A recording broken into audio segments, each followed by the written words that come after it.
Hello, this is Rohan, and yeah, today, like I promised, we need to reevaluate my tier list again after the 3 playthroughs we did of Fates. Well, yeah, I did find out, well, yeah, I probably like Fates more now than I did before, so yeah, that'll be probably one of our main focuses for today. But I'm also going to be thinking about some other games too, potentially need to be moved around as well. Anyway, I think I'll go from the bottom once again. So at the bottom are the 3 games I haven't really played that much, or at all. Of course, these 2 I haven't played, and I've only played book 1 of every 3. So but yeah, the general gist is that yeah, we could kind of call this D-tier. The game exists, but there's a better version of it out there to play. That's kind of why yeah, they're at the bottom, because yeah, even though like yeah, everyone was kind of a pioneer for the series.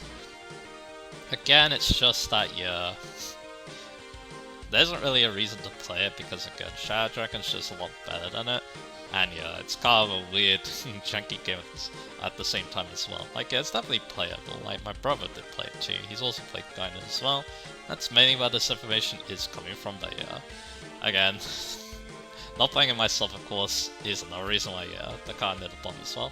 Like, again, not really a reason to play these really old NES games. And again, there's just better options, obviously. So yeah. So I don't think there's much to say. Again, I don't think I'm gonna move them at all. FE3, I don't think I need to move either, because again, like I played Book 1, it was fun, definitely. But again, I'd rather play Shadow Dragon. And then Book 2, yeah, I kind of have an idea of what that's about too now as well. So yeah. Like, because yeah, I've got FE12 in the back, and yeah, I have some ideas of how it plays. I think again, it's not as good as FE12. And again, thinking about how it plays too, like the ambush spawns and stuff, yeah, I don't think I'm gonna rank it very highly, even though, yeah, again, this is actually a good game. It's just that, yeah, I think compared to the rest of the series, I'd rather play most of the rest of the series, basically. So, yeah, that's kind of like, yeah, FE3's all the way at the bottom, especially considering that, yeah, I feel like FE12 is just a better version of it too, so, yeah. Anyway, so now we have Fates. So, yeah, we, last episode, of course, I kind of talked a lot about why I don't really like Rev so much. Again, map design, not so good. For me at least, it has some of my least favorite in the series. Then yeah, not a very good plot either. So yeah, it does feel like bottom of the barrel for me. So yeah, I feel like it's going to stay in that C tier. Again, I don't need to repeat everything I said in that last part, so yeah. I don't think it can move up, considering what other games are around it, but anyway. Birthright though, probably should move up, but to where though? It's better than Awakening, because again, it uses a lot of Awakening's mechanics, but again, there's a lot less things I dislike about it. It's a lot easier as well, but then again, that's not really a bad thing to be honest, because again, I feel like Awakening's difficulty isn't very well done, so yeah. But for it being easier then, I think it's fine to put it above. The question is, should it race in the B tier is the thing, so is it worthy of that? So let's think about the whole picture. Again, it has some really good mechanics because of it still uses Fate's mechanics, so yeah, it's still got the reclassing, still has the pair up, it still has the pair up system too, you can dual strike too, so yeah, those are good mechanics definitely. And something that's definitely going to help Conquest out, so yeah, we'll think about where it's going to move up, so yeah. Question is, should Birthright kind of follow Conquest to move up itself is the thing.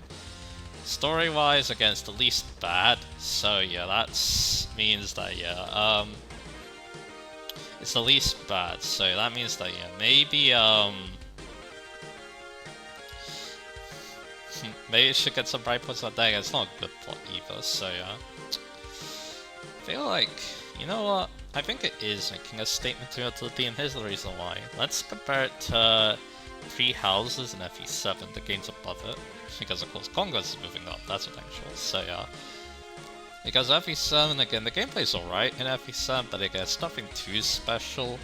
Like, yeah, it's probably again, as you can probably tell by how the tier list is now, it's the weakest of the GBA games for me, so yeah.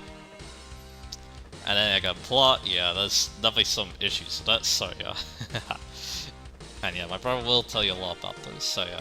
It's not a terrible plot though, because again, there's some good character moments, just that yeah, overall it's kinda It's kind of an alright plot. I guess that's kinda similar to how I feel about Birthright's plot too, so... Although yeah, I do think that FE7 has the better plot though, because it has a better cast I think, so...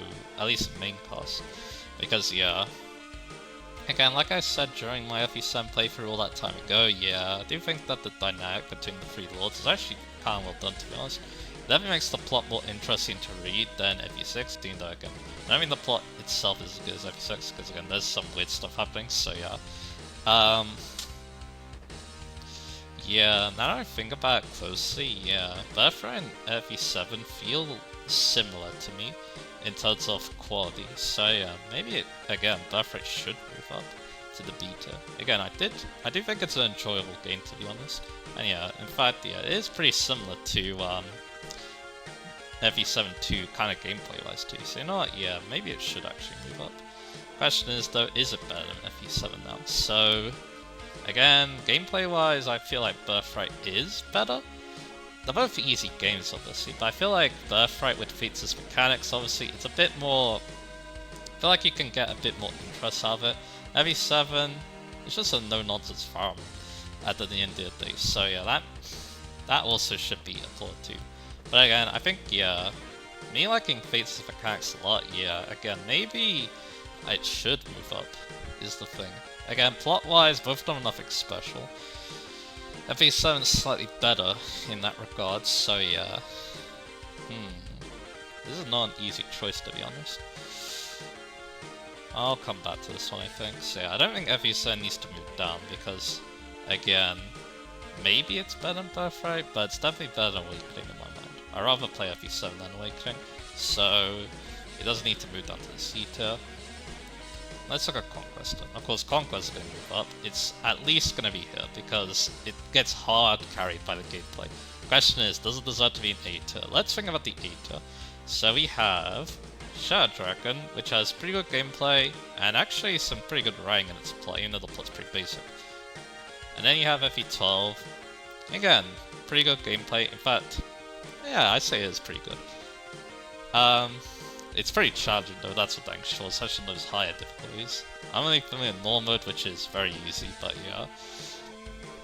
Definitely heard about what the higher difficulties like, that's for dang sure. This game is probably the hardest in the series. Unless you count Awakening Lunatic Plus, which is hard for all the wrong reasons, but yeah. Like yeah, Lunatic and Lunatic Reverse, probably the hardest Fire Emblem game you'll find here, so yeah. I think gameplay-wise again, I really enjoyed playing FE12. It was really high up on my tier list before because yeah, I played this game so much and I had so much fun with it, so yeah. But yeah, I don't think it needs to go any higher because again, like I think it's just other games came to mind for me, and yeah, the plot, I like it, but yeah, I don't think I like it as much as some of these other games I've hit too, even despite, you know, engaged by me. Then we got FE6. Plot's alright, like Zephyel's stuff is pretty okay. It's just that, yeah, he kind of gets ruined by FE7, but what can he do? And I do actually pretty fascinating as a kind of main protagonist, or antagonist I should be saying, so yeah. And then gameplay-wise, I think it's actually really solid. Like, yeah, I kind of like what it does with its enemies more than FE7, because FE7 is just throwing hordes of weak enemies at you. FE6, they definitely got some quality to them, and hard mode is pretty challenging, not gonna lie, so yeah. So again, that one's pretty solid all around too. Then we got Tearing Saga, the only non-farm game here, because I'm like, why not? I played it, I enjoyed it just as much as these other games, so yeah, why not? Again, I kinda like the plot Tearing Saga, it has its problems obviously. Like, yes, there's definitely some cheesiness going on, and there's also some pretty nasty stuff like Plum, for example, but yeah. Overall though, I think it's a pretty good plot, and also yeah, the main villains aren't too bad to be honest either. The cult, so yeah. They're not too bad, so yeah, again, plot-wise it's pretty good, and gameplay-wise, it's definitely a little bit weird sometimes, but overall it's really fun. My first playthrough is definitely some of the most fun I've had using some bad farm units, so yeah, again, it definitely gets a lot of points for that. I'm thinking it might move down though, just because I feel like FE6 is a better all-around package. I feel like Tearing Saga is like more specialized, so yeah. Then I got Secret Stones, very good plot to be honest. A lot better than I remember to be honest. Like Leon is such a great character. And yeah, Ephraim and Erika are really good main lords too. And yeah, gameplay wise, again, it's not as good as some of these other games probably. Like yeah, I feel like maybe FE6 is slightly better, but I think it does get hard carried by the plot a little bit. Then you've got Engage. Engage would be... if Engage had a good plot, it'd be here I think, but unfortunately that's not the world we live in. But I see the potential. And that's one thing about Engage versus Conquest for me. Conquest's plot has like no potential whatsoever in my eyes, but Engage I see some potential. So that's why again I could be a bit softer on it despite its plot not being the best. So yeah, and then of course gameplay wise, Conquest and Engage are on par with each other in my eyes. Engage is overall the better package I think, because Conquest of course has some terrible map design sometimes, but yeah. So yeah, but yeah though, Engage definitely deserves to stay there. But now the question is, so kind of what we are getting at here. Again, most of these games have pretty good plots and pretty good gameplay, but then Conquest, amazing game, terrible plot. So does it deserve to be in this company is the question. So yeah, that's a difficult one. So yeah, again, I know it's better than these two because gameplay wise it eclipses them. So yeah. Question is it better than Shadragon? Would I rather play Conquest than Shadragon? At the same time, is Conquest's bad plot enough to keep it down the beat to it is the thing. So yeah, not an easy choice, that's for dang sure. So like yeah, Shadragon again, it's a pretty basic game. I still like it quite a bit. And it does have some charming modes, so it's writing obviously. The writing is amazing. So yeah. Again, this is a difficult choice, right? But yeah, the gameplay wise though, Conquest, like I keep saying, amazing. Like again, it makes use of most of Fates' mechanics and uses them so well. And again, when a map is really good in Conquest, it's some of the best feeling gameplay in the entire series. So the question is, where should it go is the thing. Is again, that bad plot really drags things down, so yeah. Like I mentioned in the last part, that yeah, we could have won the war so much earlier if we actually, you know, listened to Zola, but yeah. You know what? I think it deserves a bottom of A. So let's do that. Because again, I think because of the bad plot, I can't in good faith put it higher than Shadragon, so yeah. So yeah, I think I'm actually going to be doing that, so yeah. Alright. Yeah, I think that's fair, Again, maybe this will change later, but I guess we'll see. Let's do that for now. Alright, let's look at Free Houses. So again, I don't like Free Houses gameplay too much, it's fine, I guess. Like, yeah, it's definitely no Birthright, but there's much better plot going on here because of Azure Moon, but then again, the other routes though don't pick up the slack. Especially considering, you know, Silver Snow is wasted potential, Crimson Flower is basically terrible, and then but Wind's also missed potential, so yeah, it's like, yeah, I think it should stay there. It's never cracking A in my mind because again, the gameplay problems and the plot problems just, yeah, kind of limit it, so yeah. Because again, it's not a very replay, like it's a game that's hard for me to replay nowadays just because of its slow pace. Because of the monastery, so yeah. And then of course, story-wise again, Azure Moon, amazing. It's not the best plot, we'll see. But yeah, on this list, but yeah, again, can't in good faith put it any higher because the other routes kind of just drag it down too much. So yeah, I feel like this works, but again, maybe Conquest will move around. But yeah, let's look at the A-list again. Or yeah, A-list again. We can't really like go over it, but that's things. Yeah, I still think that yeah, FE12's better than Shadragon because of all the changes it does. Like, you know, having the extra class set for male characters, that's really cool. I feel like the maps are also a little bit more interesting too because they do remix them a little bit more. Shadragon doesn't really, so yeah. I feel like that makes New Mystery slightly better in my eyes, so yeah, I think we'll keep it there. What about Binding Blade? Again, I have a soft spot for Binding Blade 2, let's not sugarcoat that. Again, first game I play on the channel, and yeah, it has a special place in my heart because of that. And yeah, gameplay wise again, it's slow paced because maps are giant, but yeah, again, it feels a lot more engaging than what Rev is doing with its big maps, so yeah. So yeah, again, definitely deserves to be A, and of course, I do like some of the things that happen in the plot, so yeah. So yeah, and again, Tearing Saga, should Tearing Saga be moved down just because, again, it's definitely, it's a good game, that's the thing, sure, but again, I feel like FE6 is more polished, so, yeah. But of course, I can't deny that, yeah, this game is so much fun, but again, FE6 was so much fun too, so yeah. You know what, yeah, I'm gonna make that change. There you go. Again, like I said, Tearing Saga, yeah, definitely a good game. Like, when it's good, it's really good, but again, it's kind of a bumpy road, and again, lacks a little bit of polish in that, but yeah. At least from what I remember, I've only done the one playthrough, so yeah, maybe it deserves another look, to be honest, so yeah. Yeah, I think I don't need to make any more changes. Again, I think Sacred Sins is in perfect position. Again, amazing plot, pretty decent gameplay, again, not as good as Binding Blade, obviously, but yeah, FE6, but yeah. So the reclass system does add some merit to the game as well, and of course, yeah, it's kind of getting carried by the plot, because yeah, if it wasn't, it would probably be like here maybe, but yeah. I think it deserves to be there, and of course Engage, again, if the plot was good, it would be in the S tier, but yeah, unfortunately not quite. You need to be really good at both, in my eyes, if you're going to be in the S tier, so yeah. And yeah, again, there's some controversial things going on in the S tier, but yeah, we'll get to that a bit, so yeah. But yeah, I do think that, yeah, Engage fits as like the gatekeeper to S tier. Like, yeah, if you can either match or surpass its gameplay in my eyes, and also have a better plot, or have an amazing plot alongside it, then yeah, you deserve to be higher than Engage. So yeah, I think, yeah, this'll work. And yeah, thinking back to Conquest 2, again, I love thinking about Conquest 2. Like, it's such a fun game to, you know, plan out for me as well. With, you know... Again, I don't know, I feel like my opinion will change if I play on hard mode probably, but I guess we'll see. But yeah, from what I see on hard mode, it's still quite fun as well, so yeah, thanks to my brother, so yeah. Again, I think it deserves at least a spawn A, so yeah. But of course, it could be at the top of B as well. But again, is that a better place for it? Like, yeah, I feel like that's underselling just how good its gameplay can be, so yeah. Because yeah, there are definitely those bad maps, but at the same time, again, at the same time, yeah, I don't know if it, you know, needs to be that low, I guess, is the thing, so yeah.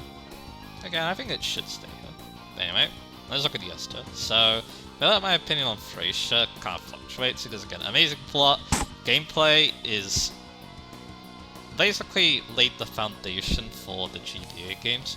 It's a bit easier than most people think, because enemy quality is actually quite bad in Frasier, so yeah. It's just that, yeah, the maps challenge you is how it works. The enemies aren't really the challenge, but the map's design definitely does. That's actually pretty cool, so yeah.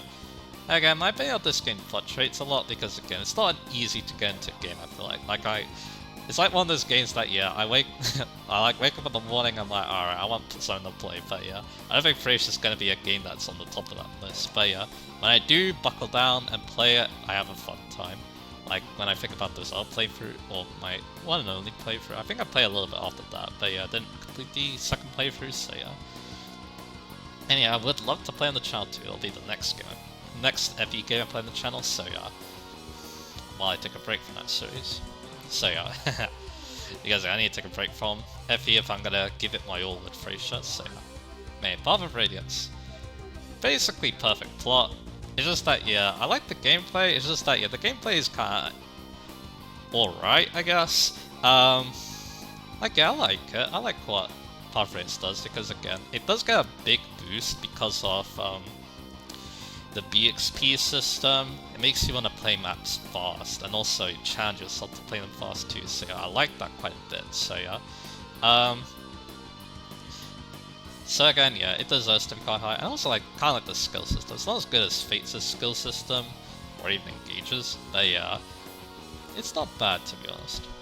Again, I feel like, yeah, Tellius does get carried a lot by BXP because it's just such a wonderful system to reward good gameplay. It's one of the best ways to reward good gameplay too, so yeah, again. That's why these games are never gonna stay in the S tier. Again, does it want to move up? Or do I want to move up Frasier? I don't think I need to, so yeah. Then there's FE4. FE4 being that high up I can see being controversial. It's just that my stance on FE4 is that, yeah, again, I think the gameplay is better than what most people give it credit for. Like again, it is a slow-paced game, and yeah, as it kind of sold by Rev and Three Houses, that definitely docks you quite a bit. But I feel like it still manages to be engaging because yeah, I'm always thinking about how I'm gonna plan things out, you know? Like yeah, you do have your big army, you get to control everyone. I think one thing I should talk about in my last part was deployment limit in Rev.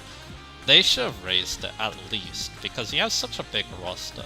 So yeah, Heavy 12 also kind of has that problem too, but then again, not all the cost is worth using, so yeah, it doesn't really bother me that much. Rev though, yeah, if you're allowed like 20, up to 20 units, at some point, that would have made things so much better, but no. So, like yeah, the game has a big cost, but it doesn't really want you to use that big cost, so yeah, that's why it's so low down compared to like Birthright, because again, Birthright again, like yeah, it's a whole tip of the Birthright. I can't just sizzle on. Again, Birthright, again, because you have similar deployment slots, it doesn't really matter that you lose the Norians. And again, map design is better in Birthright too, so yeah, again, that kind of bothers me. So you got no deployment limit, yeah. I think that's another thing I like about Turn Sonic 2, the split route. Again, wasn't perfectly done, obviously, but yeah. Again, maybe you want to use more than cost. I think that is something that gives you a lot of points with me, so yeah. So there is that.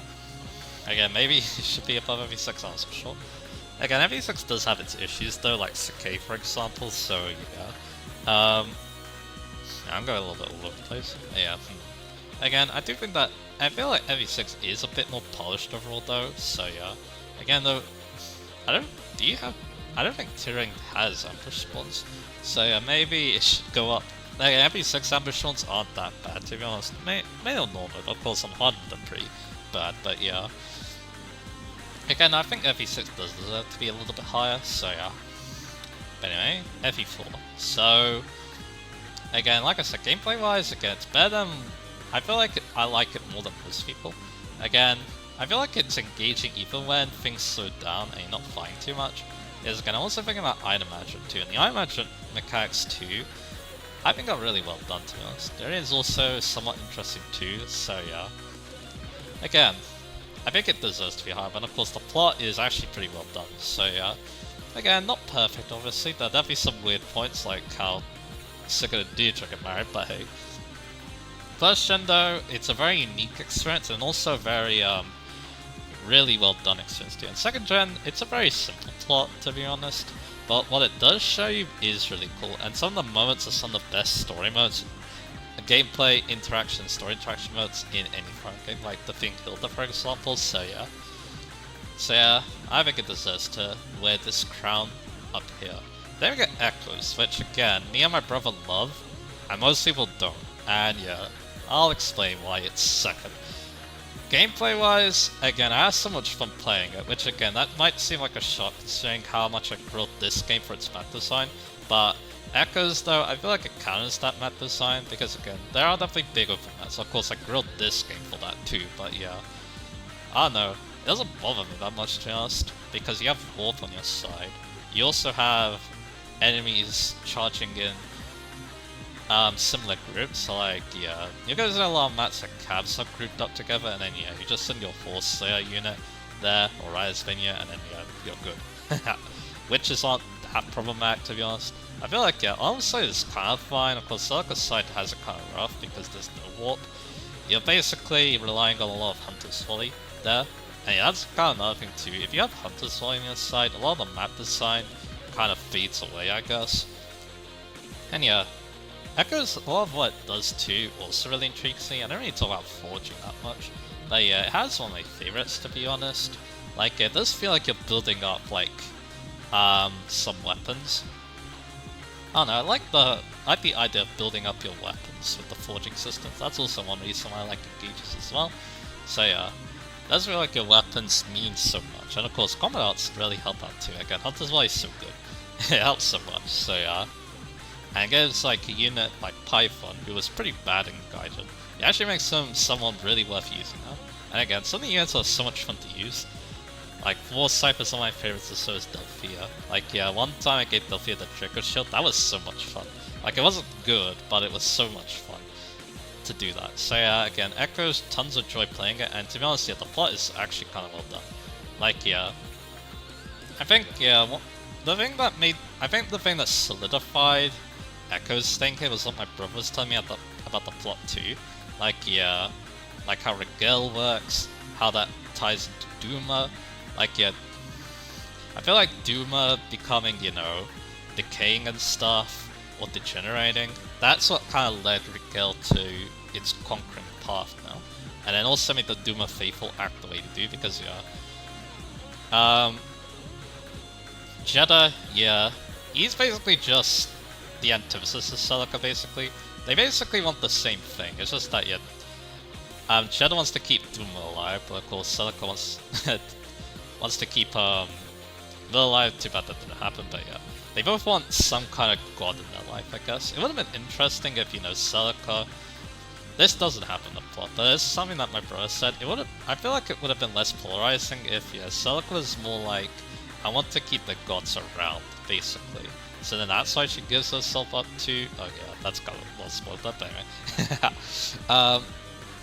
Again, that's not really, you know... It's not really related to what we're talking about here, but again, I like what I was hearing about, you know, Duma and Jeddah. They actually don't sound like bad villains, to be honest. So yeah, again, I feel like plot-wise, it does really good. Of course, the presentation, probably the best in the series, because the voice acting is the best, and also, yeah, you also got a lot of cool animations too for a 3DS game. This game is actually really well done. So again, just, yeah, so much fun and joy playing Echoes is why it's so high up. And it also feels like so much love and passion was put into the game too. Again, it's not a perfect game because, again, I mean, yeah, the game next to it isn't perfect either. But yeah, what it does do though is just so lovely. So yeah, that's why it's gonna stay in yes tier. Anyway, one day I will definitely play it and I'll show you why I love it so much.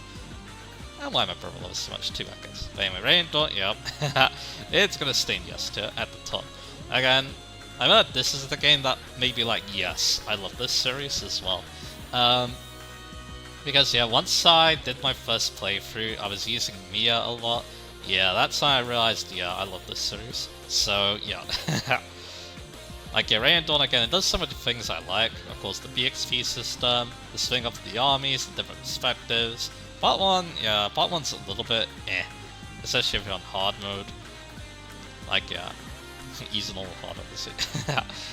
Like, yeah, the highest difficulty I did play was on normal. I had a lot of fun that playthrough too. I'm pretty sure that was the playthrough I used Voluk, Braum, and Meg, so yeah. That was fun, so yeah. So yeah, that was a lot of fun, so yeah. So yeah. Yeah, just so much fun was had playing Radiant Dawn.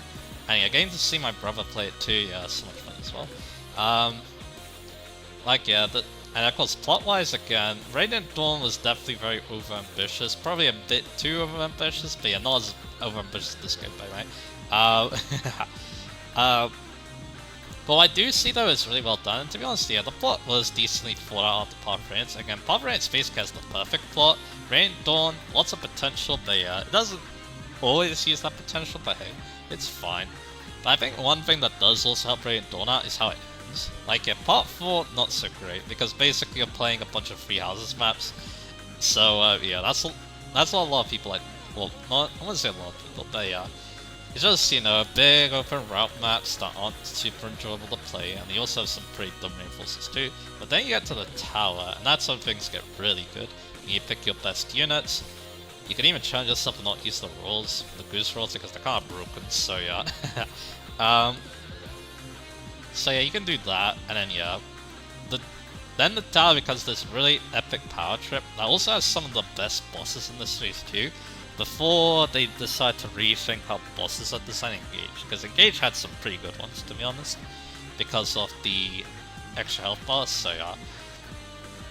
So again, yeah, Radiant Dawn just ends in such an epic way that, yeah, it does definitely pardon what Part 4 did, so yeah.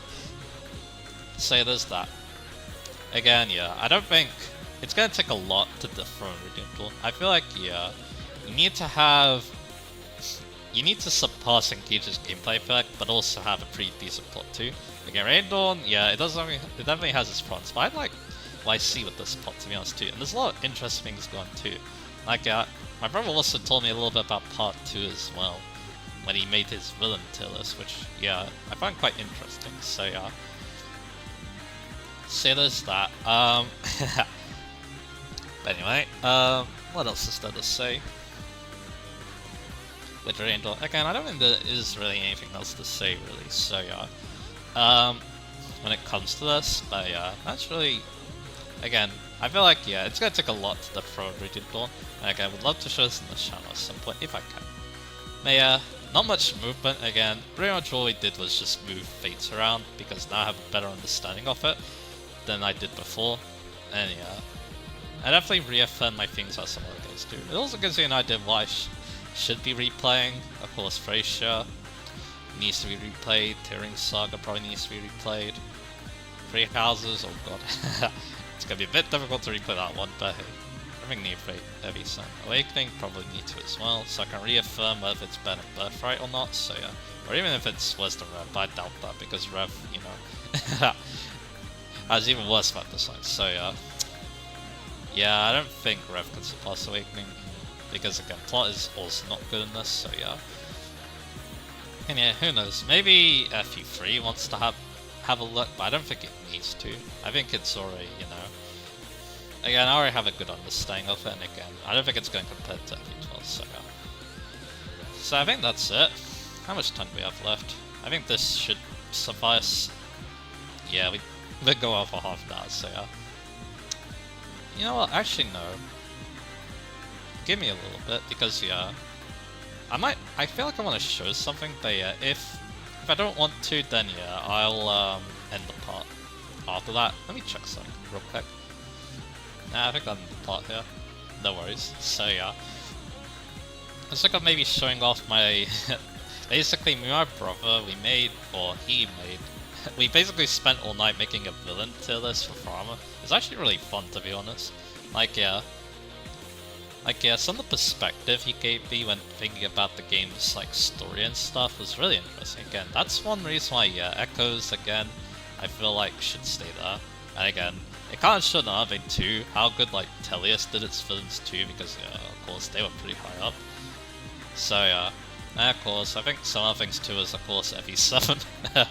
FE7 don't really have good villains, so did Awakening. So yeah, that kind of made the stories not so great either as well. So yeah. Again, there was some interesting perspectives there, so yeah. But I think, yeah, there isn't really anything else to talk about here, so yeah, here's again. We definitely talked long and hard enough about these games and stuff, so yeah. So I think we're gonna end things here, so yeah. So next time, yeah, it's gonna be back to the Let's Look At series. I'm gonna be showing off some games that I want to show off, basically, so yeah. Because, yeah. At the time of recording this now, yeah, I do have an idea of what the next game's gonna be now, so that's good. So yeah.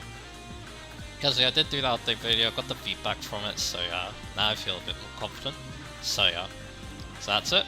This is my update for tier list, and again, we can update it again whenever a new game comes out, probably, so yeah, and I've played it a good amount, so yeah. And then yeah, maybe some other games could be changed too, if again, my feelings kind of differ too, but again, not only really playing Fates does mean that, yeah. That means that, yeah, Fates is the only one who's going to be moving up so much, so yeah. Or not moving at all in Rev's case, so yeah. But yeah, I'm all playing at the Switch, so yeah. Like I said, next time, yeah, I'm going to be showcasing some games, so yeah. And yeah, we're going to be taking a break from Fire Emblem as well, now as well. So anyway, look forward to that, and yeah, I'll see you guys again for that.